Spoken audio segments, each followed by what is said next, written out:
Как эффективно руководить командой дистанционно?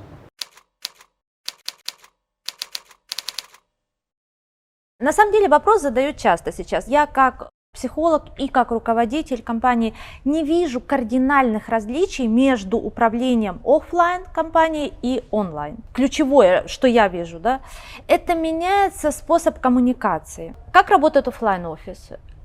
Люди пришли утром на работу, пока попили кофе возле кофемашины, не знаю, с паркинга дошли, там, поднялись в лифте и прочее, прочее, они уже прокоммуницировали и обменялись информацией, в том числе рабочей.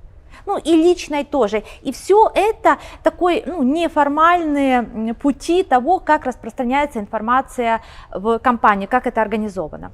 Билл Гейтс говорил о том, что при прочих равных побеждает, выигрывает та компания, где лучше организован обмен информацией. И вот обмен информацией – это очень такая многогранная история, и в том числе, когда у нас есть офлайн офис, и люди вот таким образом коммуницируют друг с другом, большой массив информации, он передается вот такими вот путями. Да?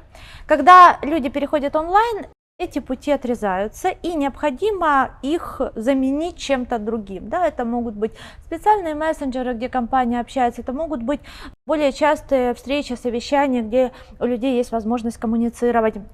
У каждой компании это простраивается по-своему, но на это надо обратить внимание. Во всем остальном, что касается управления офлайн командами, что касается управления онлайн командами, для меня есть одно работающее абсолютно правило. Вы хороший руководитель тогда, когда вы руководите компанией так же, как вы руководите своей жизнью. Хороший руководитель – это не какой-то один образ, один портрет. Хороший руководитель – это когда вы в управлении используете те свои стороны, которые у вас сильные. Например, вы по жизни человек очень коммуникабельный, общительный. Тогда вы как руководитель сильны в этом.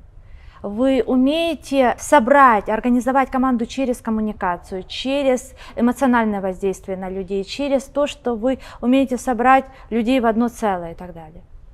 Используйте это, хоть офлайн, хоть онлайн. Здесь технические средства могут меняться, да, если в офлайне это вы собрали людей там в комнату для совещаний, поговорили, в онлайне это может быть Zoom, вот и все, то есть технически меняется. Если вы, к примеру, человек очень системный, да, у вас сложнее с коммуникациями, это, как правило, человек либо системный, либо коммуникабельный. У вас сложнее с коммуникацией, но вы классно выстраиваете системы. Пожалуйста, пользуйтесь, хоть офлайн управление, хоть онлайн управление. Возможно, вы человек, который заражает людей идеями, вы умеете объединить людей на идею. Хоть офлайн, хоть онлайн, работает одинаково. Возможно, вы хороший организатор, вот такой бери и делай.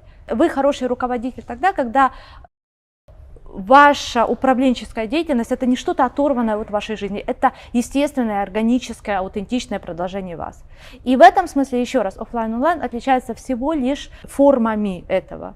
Да, там, другие сервисы, другие технические какие-то способы организации вашего стиля управления. Ответ на этот вопрос начинается с ответа «какой я как человек», «какая я как человек».